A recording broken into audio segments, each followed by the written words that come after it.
नमस्कार दोस्तों, स्वागत है आपका बिहार एक्सप्रेस न्यूज में। तो चलिए आपको लेकर चलते हैं आज की मुख्य और ताज़ा खबरें की ओर। इससे पहले आप वीडियो को किस शहर से देख रहे हैं कमेंट में जरूर बताएं और वीडियो अच्छी लगी तो वीडियो को लाइक करके चैनल को सब्सक्राइब जरूर करें। पटना में बीपीएससी अभ्यर्थियों को पुलिस ने दौड़ा कर पीटा, कई छात्र हुए घायल। बिहार की राजधानी पटना में बीपीएससी अभ्यर्थियों पर लाठीचार्ज किया गया है। कई अभ्यर्थी इस लाठीचार्ज में घायल हो गए हैं और कईयों को हिरासत में लिया गया है। छात्र परीक्षा पर स्टे लगाने की मांग कर रहे हैं, लेकिन विभाग इसके लिए तैयार नहीं हो रहा है। बताया जा रहा है कि नॉमिनलाइजेशन विधि से बीपीएससी एकीकृत 7वीं का परिणाम जारी करने का विरोध करने आए छात्रों पर अचानक पुलिस लाठीचार्ज करने लगी। इसके बाद कई छात्रों के सिर पर भी चोट आई है। वहीं आयोग के सचिव सत्य प्रकाश ने कहा कि आयोग नॉमिनलाइजेशन विधि से रिजल्ट नहीं जारी करेगा। इसकी जानकारी पूर्व में ही सार्वजनिक किया जा चुका है।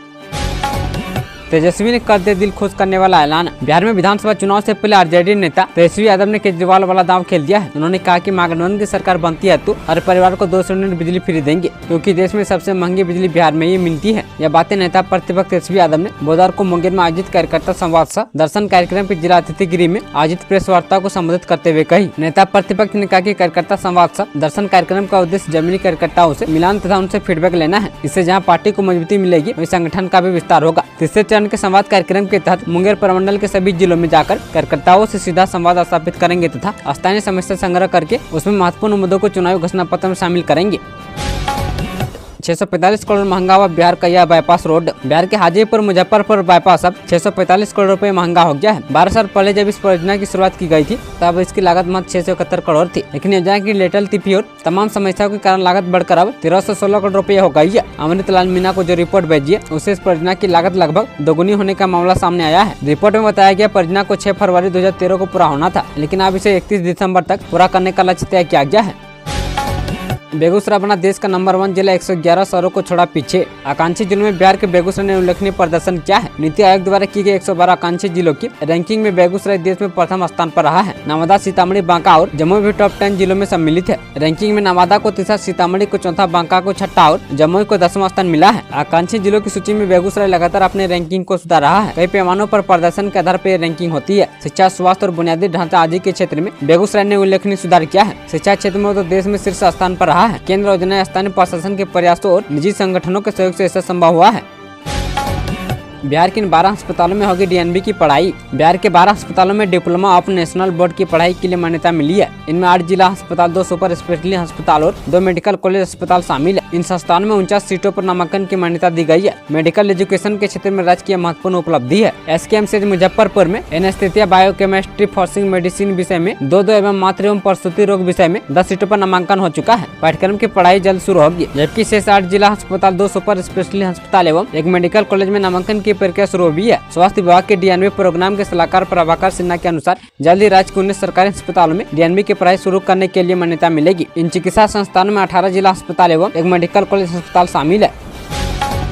पटना यूनिवर्सिटी और एलएमयू को मिलेंगे 100 करोड़ रुपये, पीएम ऊषा से मिला खास दर्जा। बिहार के 2 विश्वविद्यालय, ललित नारायण मिथिला विश्वविद्यालय और पटना विश्वविद्यालय पटना को अनुसंधान विश्वविद्यालय का दर्जा मिलने का रास्ता साफ हो गया है। केंद्र सरकार द्वारा संचालित पीएम ऊषा के तहत यह दर्जा मिलेगा। इसके बाद यहाँ शोध कार्य और बढ़ेंगे। मुजफ्फरपुर स्थित बाबा भीमराव अम्बेडकर बिहार विश्वविद्यालय को भी यह दर्जा जल्द मिल सकता है। बढ़ती ठंड के बीच बदलेगा बिहार का मौसम, पटना समेत इन जिलों में बारिश का असर। बिहार में लगातार बढ़ी ठंड के बीच एक बार फिर मौसम बदलने वाला है। मौसम विभाग ने 2 दिन बाद राज्य में बारिश का असर जताए हैं। राजधानी पटना समेत इन जिलों में 2 दिन बादल छाए रहने और हल्की बरसात होने की संभावना जताई है। वहीं अगले 48 घंटे तक तापमान में और गिरावट आने का असर है। मौसम विभाग द्वारा जारी पूर्वानुमान के अनुसार पटना समेत आसपास के इलाकों में शनिवार तक मौसम शुष्क रहेगा। हालांकि तापमान में हल्की गिरावट के साथ ठंड में बढ़ोतरी हो सकती है। 8 दिसंबर से दक्षिण बिहार के कुछ इलाकों में मौसम बदलने की संभावना है। इस दौरान 1-2 जगहों पर बूंदाबांदी हो सकती है। इसके बाद 9 तारीख से सीमांचल और पूर्वी बिहार में भी बादल छाने के साथ कुछ जगहों पर हल्की बारिश का असर है। हालांकि उत्तर बिहार के इलाकों में मौसम सामान्य रहने की संभावना है। पटना के अलावा बक्सर, गया, बेगूसराय, नालंदा, कैमूर, नवादा, भागलपुर, किशनगंज, पूर्णिया और सहरसा समेत आसपास के जिलों में 2 दिन बाद हल्की बारिश का आशंका जताई गई है।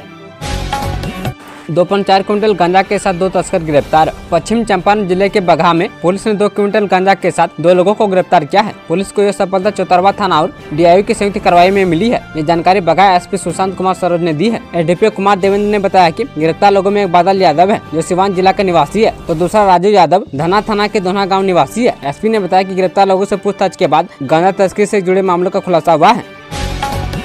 इन 7 हेडमास्टर पर होगी FIR, 7.63 लाख की होगी वसूली। बिहार के सीतामढ़ी जिले में 2022 में चर्चित सुप्पी प्रखंड के 29 स्कूलों में मध्याह्न भोजन योजना की परिवर्तन मूल्य के 17,86,574 रुपए की अवैध निकासी मामले में शेष 7 स्कूलों द्वारा अवैध भुगतान की शेष राशि 7,63,546 रुपये विभाग को नहीं लौटाने पर अब HM पर केस दर्ज कर कानूनी कार्रवाई होगी। राज्य मध्याह्न भोजन योजना निदेशालय के निर्देश पर MDM DPO आयुष कुमार ने सुप्पी BO को संबंधित स्कूलों के HM पर केस दर्ज कराने तथा FIR की प्रति जिला कार्यालय को उपलब्ध कराने का निर्देश दिया है। कहा गया कि सरकारी राशि की अवैध निकासी अपराध है। निदेशालय के प्रतिवेदन के अनुसार HM अपना यूजर ID व पासवर्ड किसी अन्य से शेयर करना व विपत्र को अपलोड करने की प्रक्रिया में कोई त्रुटि अनियमितता के लिए HM पूर्ण रूप से जिम्मेवार है।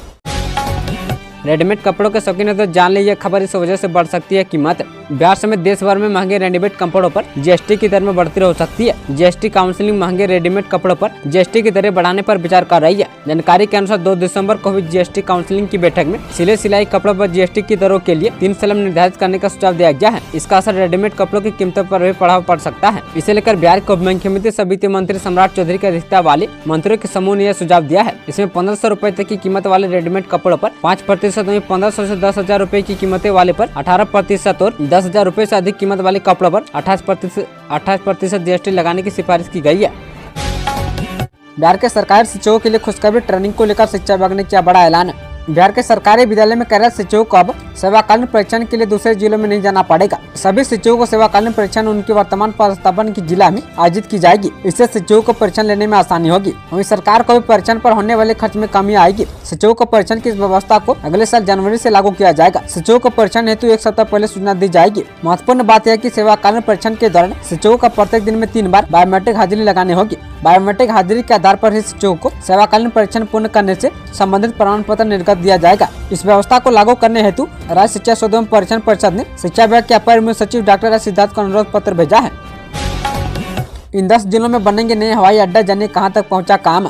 बिहार के 10 जिलों में हवाई अड्डे को विकसित किया जाना है। इसे लेकर भारतीय विमानपत्तन प्राधिकरण की ओर से तैयारी की जा रही है। संबंधित जिलों से सिविल विमानन निदेशालय पटना के माध्यम से आधारभूत संरचना को विकसित किए जाने को लेकर रिपोर्ट भी मांगी गई थी, लेकिन यह अब तक अपर्याप्त है। इसे लेकर रिमाइंडर भी भेजा गया है। प्राथमिकता के आधार पर अपडेट रिपोर्ट देने का अनुरोध किया गया है। विदित हो कि जिन हवाई अड्डों का विकसित किया जाना है इसमें मुजफ्फरपुर फतेही हवाई अड्डा, सुपौल, सहरसा, भागलपुर, मुंगेर और वाल्मीकि नगर, मोतिहारी, रक्सौल, मधुबनी एवं छपरा हवाई अड्डा शामिल है। इसका क्षेत्रीय उड़ान योजना के तहत विकास किया जाना निर्धारित है।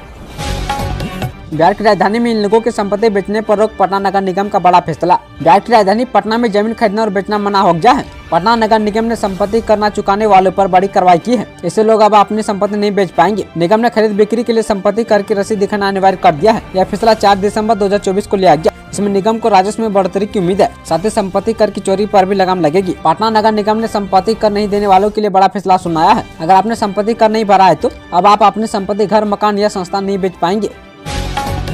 ट्रेनिंग के दौरान एक दिन में 3 बार बायोमेट्रिक अटेंडेंस। बिहार में टीचरों के लिए नई गाइडलाइन। बिहार सरकार स्कूल शिक्षकों को ट्रेनिंग देने का तरीका बदल रही है। अब शिक्षकों को ट्रेनिंग के लिए दूसरे जिलों में नहीं जाना पड़ेगा। यह फैसला शिक्षा विभाग के अपर मुख्य सचिव सिद्धार्थ ने लिया है। इससे शिक्षकों को काफी राहत मिलेगी, क्योंकि पहले उन्हें ट्रेनिंग के लिए दूर जाना पड़ता था, जिससे परेशानी होती थी। ट्रेनिंग अब उनके अपने जिले में ही होगी और उन्हें कम से कम 1 हफ्ते पहले इसकी सूचना दी जाएगी। इसके अलावा ट्रेनिंग के दौरान दिन में 3 बार बायोमेट्रिक हाजिरी भी लगानी होगी।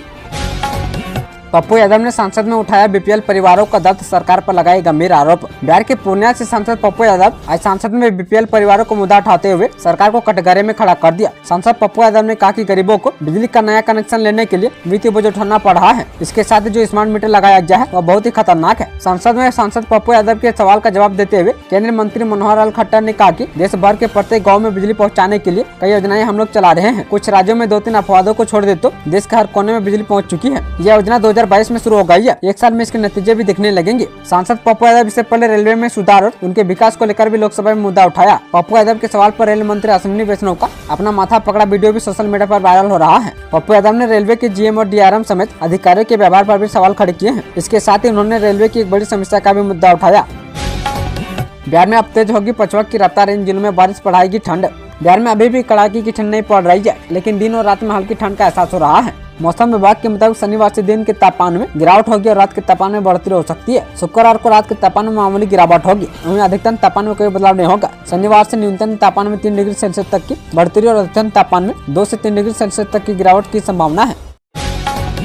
सिपाही भर्ती अभ्यर्थियों को नीतीश सरकार का तोहफा। सिपाही भर्ती में शामिल अभ्यर्थियों के लिए बड़ी खबर है। बिहार के नीतीश सरकार ने सिपाही भर्ती अभ्यर्थियों की मांग को स्वीकार कर लिया है। दरअसल बीते कई दिनों से सिपाही भर्ती अभ्यर्थियों की तरफ से अपनी मांग को रखते हुए लगातार धरना प्रदर्शन किया जा रहा था। वहीं अब नीतीश सरकार ने इस मामले में बड़ा फैसला लिया है। केंद्र चयन पर्षद के अध्यक्ष जितेंद्र कुमार ने इसकी जानकारी दी है। केंद्र चयन पर्षद की तरफ से इस मामले को लेकर प्रेस विज्ञप्ति जारी की गई है। आयोग ने साफ कर दिया कि अगर अभ्यर्थियों के पास NCL और EWS का सर्टिफिकेट आज काबिज माइन होगा। बता दें, सिपाही भर्ती परीक्षा में पास अभ्यर्थियों के दस्तावेज का सत्यापन 9 दिसंबर से शुरू होना है। इस बीच अभ्यर्थी लगातार धरना प्रदर्शन कर रहे थे।